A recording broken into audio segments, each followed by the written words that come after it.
네, 전해드린 것처럼 북한이 오늘 오전 동해상으로 탄도미사일 3발을 발사했습니다.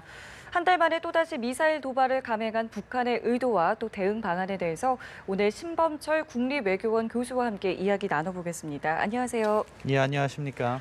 네, 먼저 오늘 아침에 북한이 탄도미사일 3발을 발사했습니다. 먼저 좀 어떻게 보셨습니까? 예, 북한이 기습 도발을 한 건데요.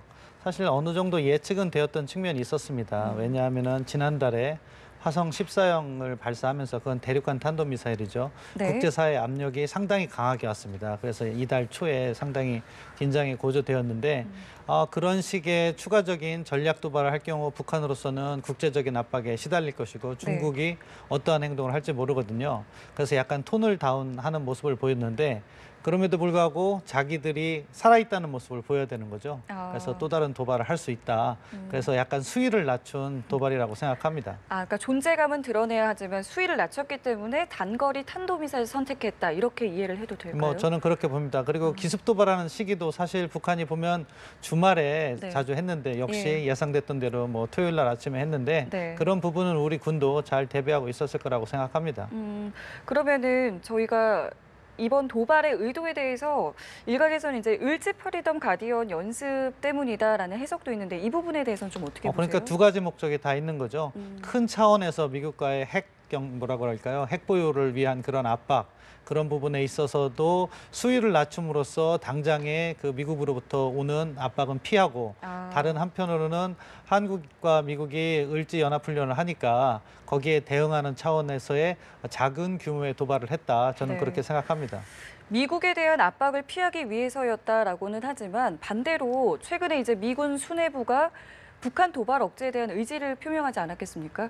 이런 상황에서 도발을 한다는 것은 쉽게 납득할 수 없는 부분인데요. 그런 측면이 있는데 그건 우리가 북한을 이해해야 된다고 생각합니다.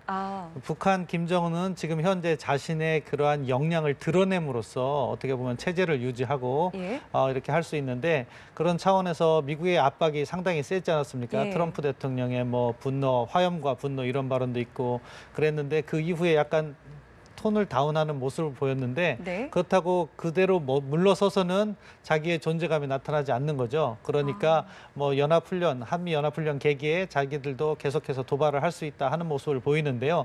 일정 수위를 넘지 않았다. 저는 그 측면에 주목하고 있습니다. 네. 이번에 3발을 발사를 했는데 3발 모두 실패했다고 현재 나오고 있습니다. 이 부분은 좀 어떻게 보고 계세요? 저는 그거는 조금 더 지켜봐야 된다고 생각합니다. 왜냐하면은 일반적으로 지금 분석이 나오는 것이 스커드 계열 미사일이거나 또는 300mm 방사포일 가능성이 높다고 하는데 그 두 무기 체계는 신뢰도가 상당히 높은 편이거든요. 도중에 폭발할 가능성은 낮다고 생각하는데 그렇기 때문에 물론 그 궤도를 잘 지켜봐야 되는데 만약에 스커드 계열이었다 하면은 기폭장치 실험을 했을 가능성이 있습니다. 날아가는 도중에 북한이 고의적으로 폭발시키는 거죠. 제때 폭발을 시키는 그런 능력을 실험했을 가능성이 있고 아니면 다른 무기 체계를 실험했을 가능성도 있다. 뭐냐면 새로운 고체 연료를 사용한 지대함 미사일이라든가 그런 걸 했을 가능성이 있는데 그 부분은 완성도가 약간은 떨어질 수 있으니까 중간에 폭발할 가능성도 있다고 봅니다. 그 부분은 이제 아마 내일 정도나 모레 정도에 북한이 공개를 하겠죠. 북한은 분명 없이 성공했다고 이렇게 공개를 하겠지만 아무튼 북한이 새로운 무기 체계를 개발하고 있는지 저희가 실패로 단정하기보다는 조금 주의 깊게 살펴봐야 된다 그렇게 생각합니다. 그러니까 겉으로 보기에는 단거리 탄도미사일이지만 사실은 이게 지금 내부적으로 다른 실험을 위한 용도로 좀 발사를 했다라고도 볼 수 있다는 부분이신 거죠? 그렇죠. 기본적으로 비행 거리는 단거리인데 그 거리를 날아가는 것이 보통 북한 같은 경우는 스커드 B형 또는 300mm 방사포를 또 이렇게 날려보낼 수는 있는데 도중에 폭발했다는 점은 그 정도 신뢰성이 낮진 않거든요. 그 두 무기 체계가. 그렇다면 새로운 무기 체계를 실험할 수 있다. 그 점에 저희가 유의해야 된다. 그렇게 생각합니다. 자, 이 미국 CNN에서 한 7년 전쯤이죠. 우크라이나에서 북한 공작원이 미사일 기술을 훔치다가 이제 체포되는 영상을 이제 획득했다고 합니다.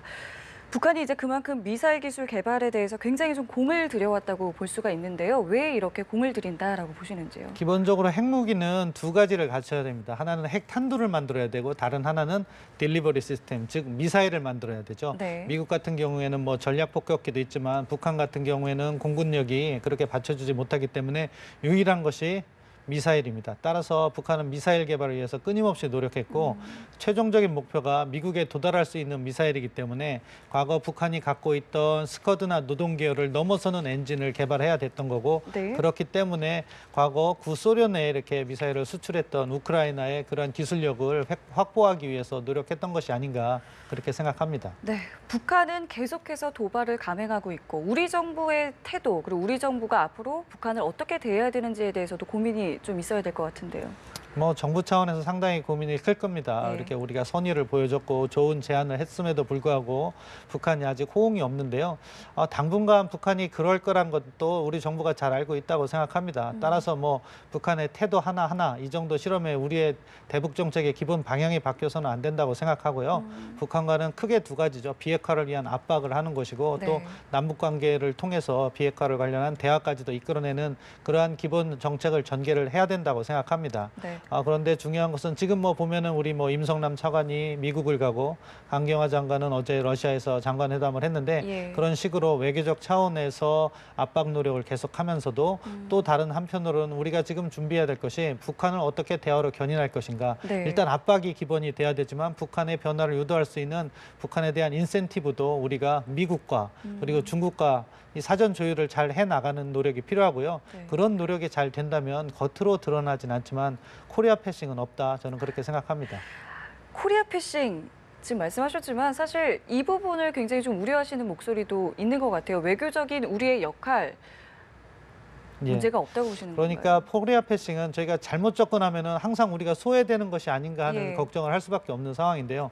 기본적으로 북한은 코리아 패싱을 하려고 하는 거예요. 그러니까 통미북남이 바로 코리아 패싱인데 그러니까 우리를 그래서 그렇죠. 바로 제하고 미국과 바로 예. 중국과 거래를 하려고 하는 거죠. 그 과정에서 첫 번째 우리가 북한을 설득하는 노력을 해야 되는데 그게 안 된다면 두 번째 한미 공조를 통해서 북한에 관한 의견은 한미가 철저히 공조해 나가는 노력을 한다면 우리의 목소리가 겉으로 드러나진 않지만 코리아 패싱은 아니라고 생각합니다. 따라서 다차원적인 외교적 노력이 전개돼야 될 때라고 생각합니다. 네. 미국과 일본의 태도 변화에 대해서는 어떻게 생각하세요? 변화가 있을 것이라고 생각을 하시는지요? 뭐 오늘 새벽에 한 실험 정도로 미국과 일본의 태도가 변하지 않는다고 생각합니다. 기본적으로 북한을 비핵화를 위해서 압박을 한다는 원칙을 같이 공유하고 있는 것이고 네. 물론 대화를 위해서 뭐 다른 쪽의 노력도 물밑 접촉도 할 가능성은 저희가 배제할 수 없습니다. 그런 부분에 있어서는 한미가 철저히 공조해 나가야 되는데 오늘 새벽에 한 실험 정도로는 뭐 특별한 인센티브나든가 아니면은 정책 변화의 필요성은 크게 느끼지 않을 거라고 생각합니다. 네.